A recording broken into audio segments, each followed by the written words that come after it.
მიუხედავად მოახერხა ერთ კონკრეტულ საკითხზე შეთანხმება, თემატური შეთანხმება, ამიტომ ეს არის უპრეცედენტო მოვლენა საქართველოს ბოლო 20 წლის განმავლობაში.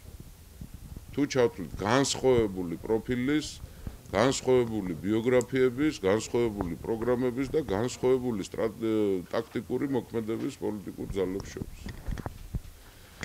მე არ მინდა ვინმე იფიქროს, რომ რვიანი არის პოლიტიკური ბლოკი, რვიანი პოლიტიკური ბლოკი არ არის. არც საარჩევნო ბლოკი არ არის. ხვალ რა იქნება და ზეგ რა იქნება, ამას ვითარება შემოგთავაზებს თვითონ.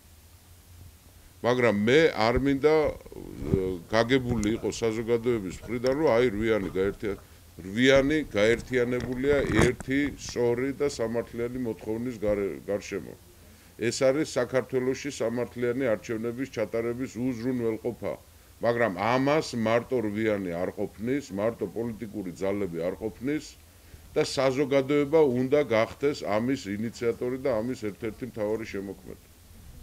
აი ეს არის. ანუ ბატონო გუბას, ამ დიდ სამოქალაქო თითო-თითომ რა. ამ თემას ამოწურეთ და ამ დიდ სამოქალაქო შეთანხმებაში რამდენად შესაძლებელია რომ ვიხილოთ იგივე ეგრეთ წოდებული რადიკალური რევოლუციის მოსურნე ოპოზიციური. გამორიცხული არაფერი არ არის.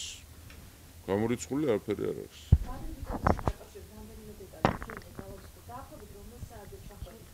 არ მახსოვს, დილა იყო უკვე.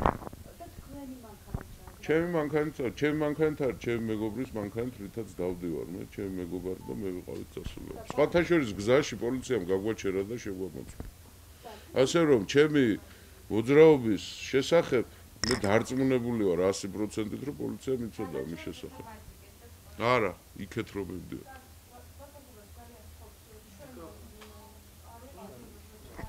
არის მის თქვენი შეკითხვა მიკროფონით იქნება.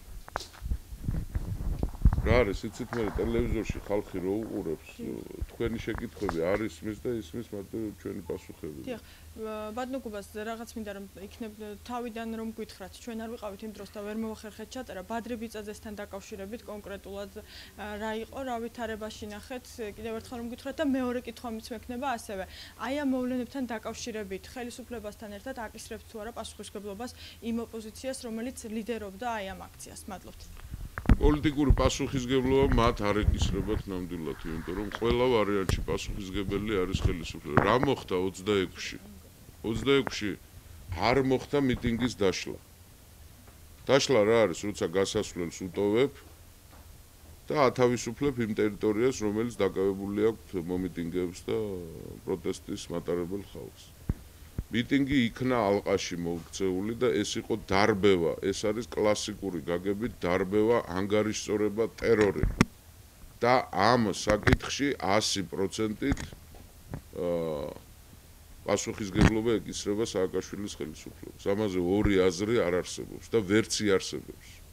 გამართლებას, ვერც იურიდიულს, ვერც მორალურს, ვერავინ ვერ უპოვის ამას. ესაა ჩემი პოზიცია. რაც შეეხება ბადრი ბიწაძესთან გავიმეორებ რა. 26-ში მე გამთენისას მივედი ნინო ბურჯანაძესთან, რათა გამომეხატა თანადგომა მისი პიროვნული თანადგომა, იმიტომ რომ ალბათ ყველა მიცით, რომ მე მაქვს გარკვეული ხანგრძლივი ურთიერთობა ნინო ბურჯანაძესთან ჯერ კიდევ ბავშვობიდან მოყოლებული. როცა მას შვილი წაართვეს, რესპუბლიკური საავადმყოფოსთან ხდებოდა ეს ამბავი, მე ჩავთვალე თავი პიროვნულად მივსულიყავი მასთან სახლში. ამის შემდეგ ირკვევა, რომ ბადრი ბიწაძე იყო პოლიციელების მიერ, არ ვიცი პოლიციელები იყვნენ თუ ვინ იყვნენ, მაგრამ როგორც ბადრი ბიწაძე მე მეუნებოდა, სამართალდამცავები იყვნენ, ამ ხელისუფლების წარმომადგენლები იყვნენ. აღმოჩნდა ქვემო ქართლში, დმანისის რაიონში, თუ არ ვცდები ხშირად მეშლება, მაგრამ დმანისის რაიონი იყო. აღმოჩნდა ტყეში მარტო დატოვებული. და მე წავედი მის წამოსაყვანად. მე გზაში მან მთხოვა, რომ გზაში ჩამოვალ, ბოლნიში ჩამოვალო და ჩამოვიდა ბოლნიში. დარჩა ბოლნიში. მის შემდეგ მე არ ვიცი არც მისი ასავალი, არც დასავალი. ეს იყო მოკლედ რო გითხრათ. არაფერი არ უთხოვს. ბატონო? არა, რა მანქანა კაც მარტო იყო კაც დატოვებული. იქაა ბოლნიში, არ ვიცი, ვერ გეტყვით. ვერ გეტყვით, არ ვიცი. ჩამოვიდა გზაში, ჩამოვიდა მანქანიდან. საბატონო გუბაზ ნინო ბურჯანაძე აქციის დარბევის შემდეგ აცხადებს მას აქციის ანუ როდის მერის წარმომადგენელი მივიდა იმის მერე თავის მეუღლე არ უნახავდა ხო არ ვიცი მე ვერ გეტყვით ხო ნინო ბურჯანაძემ დაგიკავშირა არ დამიკავშირ ძალიან გთხოვთ რა ნინო ბურჯანაძე არ დამკავშირებია მე ჩემი ინიციატივით მივედი როცა მივედი ნინო ბურჯანაძეს ჰქონდა ინფორმაცია რომ მისი ქმარი იყო ქვემო ქართლში ტყეში ჩამოგდებული მარტო აი ეს არის საიდან ჰქონდა ეს ინფორმაცია როგორ ჰქონდა მე ვერ გეტყვით ამის შესახებ ან ვიღაცამ დაურეკა ან ვიღაცამ ამბავი მოუტანა ვერ გეტყვით ამის შესახებ დიახ კონკრეტული არ ვიცოდი დაახლოებითი ვიცოდი და კარგა ხანს ვეძებდი სხვათა შორის გზის პირზე არა ვერ უკავშირდებოდი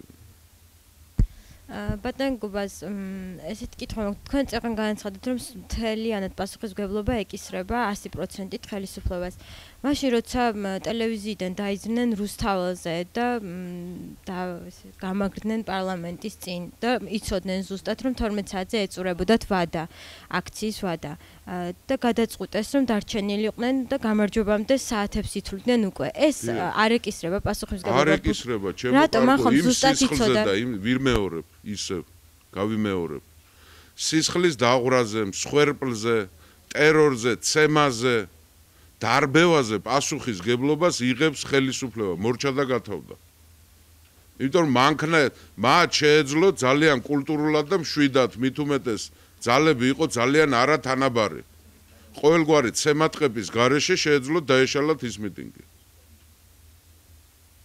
მათ მიტინგი არ დაუშლიათ მათ მიტინგი დაარბიეს და როცა გირტყამენ შენ როგორ ახარ პასუხისმგებელი გამაგებიეთ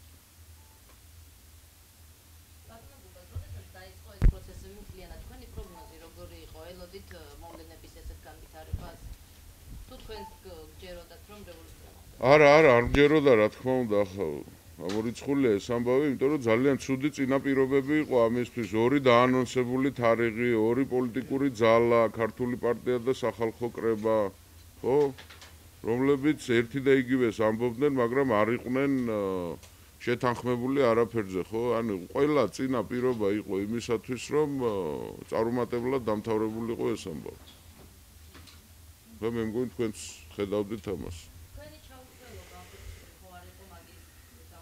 არ ამგონია, იმიტომ რომ ერთი და ორი პოლიტიკური პარტია პროცესს ვერ აქმნის. ვერ ქმნის, ეს უნდა გაითავისოს ყველამ რა. პროცესს ქმნის საზოგადოებრივი შეთანხმება პლუს პოლიტიკური პარტიების კრიტიკული უმრავლესობა. სხვანაირად არ გამოვა საქართველოში არაფერი, რა კომბინაციებიც არ უნდა დავხაზოთ ჩვენ. არაფრით არ გამოვა. სამი რამე არის აუცილებელი პოლიტიკური მოთხოვნა სწორი პოლიტიკური პარტიების კრიტიკული მასის თანხვედრა ამ სწორ მოთხოვნაზე და საზოგადოების ჩართულობა სხვანაირად აფერი არ გამოვა რომ ეუნებიან როდის წავა სააკაშვილი და არც აზუს არ წავა თუ ასე ვიქნებით თუ ასე გავაგრძელებთ ქართველები სააკაშვილი დარჩება სამდე დაბერდება თვითონ პოლიტიკური პროცესები არ არის ხალხო ბუნებრივი მოვლენა, ჭექაქუხილი, ელვა, წვიმა, გვალვა, წყალდიდობა. რასაც ბუნება ქმნის. პოლიტიკას ქმნის საზოგადოება. თვითონ არაფერი არ მოხდება. ცა არ გაიხსნება და ანგელოზები არ გადმოფრინდებიან. ამას ნუ ელოდება ნურავი. სწორი მოთხოვნა და მე ჩემი ხმა არაფერს არ ნიშნავს და მე ვინ რას მეკითხება ამან დაღუპა ეს ქვეყანა სააკაშვილის ხელისუფლების სიძლიერე სინამდვილეში ამაზე დგას პოლიტიკურ გათიშულობაზე და სამოქალაქო საზოგადოების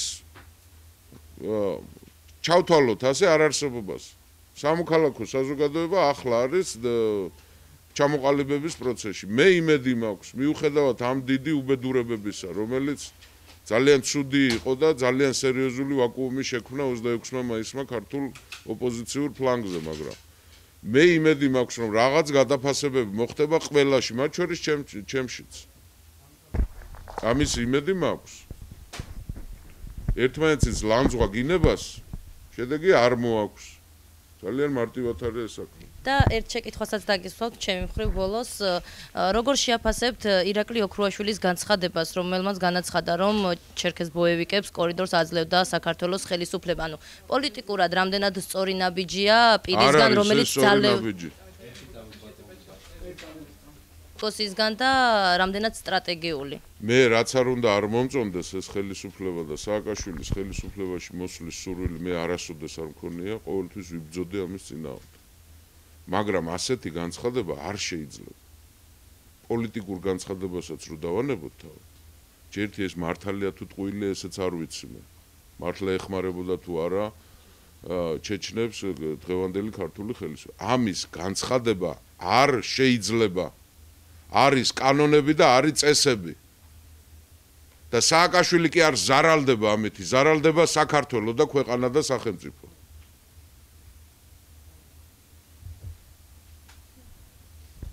კარგით. მადლობთ.